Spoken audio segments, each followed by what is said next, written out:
Alright, so this is a long-term review of my Tepui tent. The Kukenam camo, I do believe. I probably should have looked that up. But when I was buying this, there wasn't really any long-term reviews. So I kind of went out on a limb and purchased something that was a lot cheaper than the standard rooftop tents, the ABBs and stuff like that, though I noticed they've come down. And I wanted to do a review of some of the things that I like about it, I dislike about it, and how I feel that what the value is like and everything like that. So basically I'm going to sit here, set this up, talk about a few things that I would have found helpful when I was purchasing it, and hopefully it will help some of you guys out. First thing to note is the cover.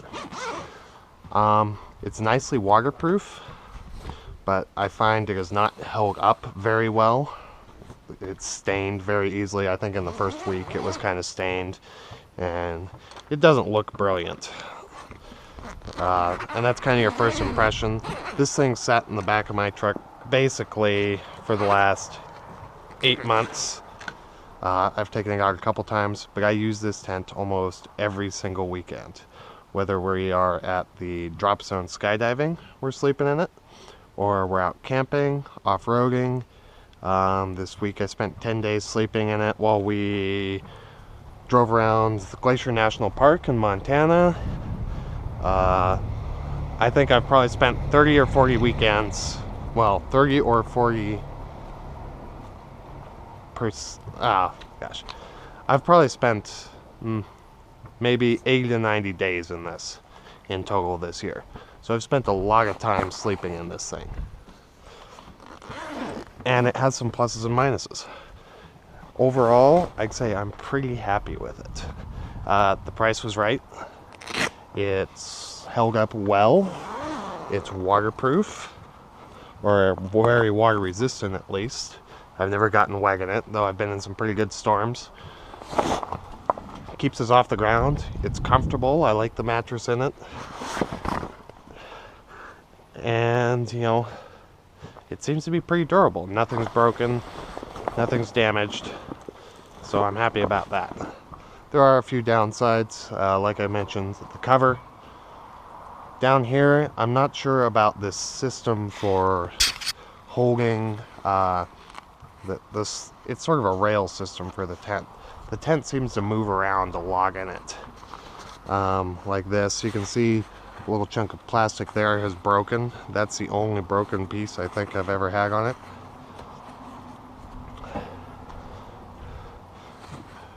The stitching's coming undone a little bit, but other than that, it's okay. And one thing to note is that this sort of sheet metal bottom is too soft. It needs to be made of a more durable material. You probably can't see it, but this thing is just full of dents and dings and rubbing spots and stuff like that. A big track where this thing moves around. It's just not a durable enough material. I know the ruggedized ones come with diamond plate, but I think they should all come with something a little harder than what this has. So that's my beef. Don't ever get up on this to try and push the tent down, because you will put a big dent in it. The ladder is okay. It works. It works fine, actually. Comes with a bunch of stickers, though, that do not, hold up well to sunlight. They look like junk, basically. I should just remove them and scrape them off, but I haven't gotten around to it yet. Other than that, the ladder functions fine. I'm pretty happy with that. As far as fittings and stuff on the tent go, it has these grommet fittings. These work really nice. They look cheap, they feel cheap, but they work. It would be nice if these white fittings were maybe black, like these are blue. This is another thing I dislike about this. This goes up, so when you try and fold this down, that doesn't work. And that's the strap that kind of holds the tent, compresses the tent.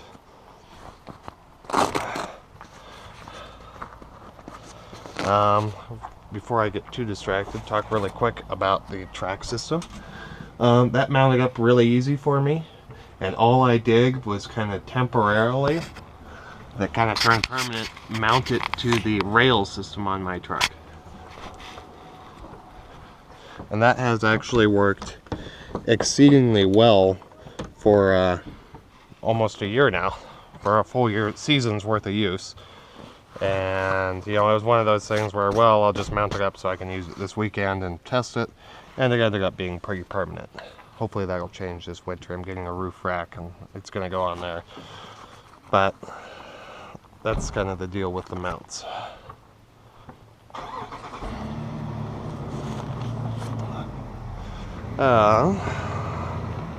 So that's how these all work. I'm not in love with the fasteners on these, but they're functional. They work just fine, so I guess I can't complain too much. The bars, these tensioning rods, as you can see, some of these have black caps on them, some of them don't. These black caps do not come glued on in any way, and they should, because obviously they just fall off, and now half of them are missing. So just a little dab of glue there I think would prevent that and save some stuff, save some lost parts. You could also, I don't know if you can see it, but these rods are bent. They bent almost immediately, and as far as I can tell, it hasn't affected the performance at all. But I think maybe a little bit larger of a rod would prevent that. And I think the bending is from windy situations. This thing is a kite in the wind. It just catches every bit of wind it can. So if you don't fold these sides down and pin them back up with these when it's windy, I think that's when those rods bend. Now I haven't had the tent anything damaged other than the rods, but I think maybe these should be a little more sturdy, I guess is the word. The mounting system's fine, a little hard to operate in the dark.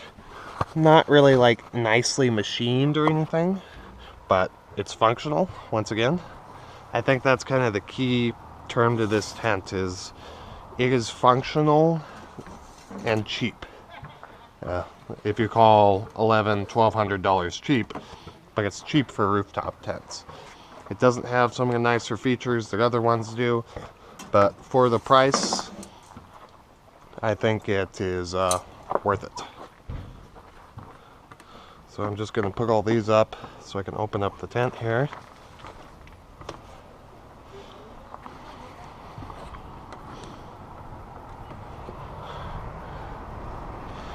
And you can see, even though I'm sitting here flapping my gums, this tent is easy to set up. That's a nice feature. It's easy to set up and take down. The only real difficulty, I could say, is getting the cover zipped up. And that's not really difficult. It just takes a little practice to do it right. So we're going to go on the inside. I like these flaps. They seem to work pretty well. Here are the black fittings I like. I wish the white ones were like that. But the flaps work just fine. This works just as, you can't ask for much more. It's simple and functional.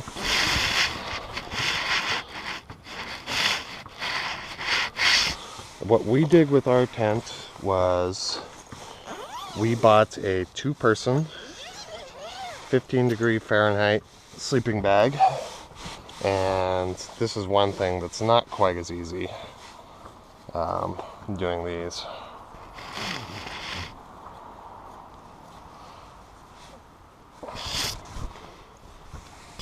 But it's pretty rare to just have these open. with bugs and everything like that. You know, I think we've had them pinned open a couple times. Anyways, we bought a 2-person sleeping bag, 15 degree Fahrenheit, and it's worked out really well for us. We like it. It's comfortable, it's warm. I'm not sure what else we could ask for. It's a bit of a pain in the ass to wash, but it fits in here just perfect, as you can see. All you have to do is fold it in half for the day, and look at that. And so that's the Teton 2-person, and it's just almost made to go in here. It's great. Talk about some of the features in here. These are not a favorite of mine. They're really cheaply made and done. You can see that this is made to have a strap in it rather than a piece of bungee cord. This should be a different fastener. And these bungee cord ends are not burned or anything like that. They're just tied on there just like that. That's how it comes from the factory. They do come untied. I've had to retie them a couple times. I would like to replace them with something bigger, and maybe this winter I will, but this is something I actively dislike, is using the wrong part for something. This should be an eyelet, not a strap. So that's an active dislike about this tent. And that happens a couple times on here where you can see they've kind of used the wrong thing. It's not made to go on there. I love the windows. You know, we leave these open. These tents seal very nicely. You'll find that if you are camping somewhere cold, you're going to get a lot of perspiration and dampness on the roof of the tent, to the point where sometimes it will run down, hit this bar, and drip on your face. So you kind of leave these open, and that prevents that. It might be a little too well sealed, but it does make a difference when it's cold. These side pockets are great. You know, just throw your stuff in there. Works perfect. We like those. And that's kind of the review. You can see the tents held up well. Like I said, I have spent a lot of time in here. You know, between the drop zone and camping and off-roading, we are really happy with our choice to have a rooftop tent. It suits our lifestyle well. This one was what we could afford at the time, and it has served us well. I have no doubts that it will make it through next season. After that, I don't know. You can see there's little bits of fraying and stuff along the edges of the tent. So I don't know how much life it's gonna have. It's holding up very well right now. It's nice and waterproof. Other than the few complaints I listed, that's all I can really say about it. The mattress is comfortable. Everything's worked well. These bars are not bending or anything like that. Sometimes the roof support bars, which actually tuck in right back here, they'll make their way out. And you can see there's some sort of sealing tape on there that's not really staying stuck on these seams. So maybe that needs to be hit with a heat gun or redone or something. But this is done on all these seams, and for the most part it's fine, just not up in that corner. You can see this is the one that kind of pops out. Those move around a lot, and I kind of wish they didn't. We've got these buckles up here that you can tighten or loosen. I'm not entirely sure what the purpose of loosening them is, other than to take the tent apart for cleaning or repairs. A lot of times if it's windy, like I said, you have to come down and button down the side that's facing into the wind. You can leave the other side up, but the tent flaps like crazy. Like these corners right here flap obnoxiously loud. They get really cracking in the wind, which is not the best feature. I wish it was a little better. We do, you know, it is windy where we camp a lot of times, and that is not a brilliant feature. I'm just going to loosen these up a little bit. I'm noting that I have cranked them down pretty hard for a windy day at some point. So yeah, that's the camo. I love the color. I think it matches the truck nicely. Hides dirt well. It's pretty dirty from this winter. But that's okay. That's what it's for, is to be used. And that's the Kukenam. I hope somebody found this thing helpful, and enjoy.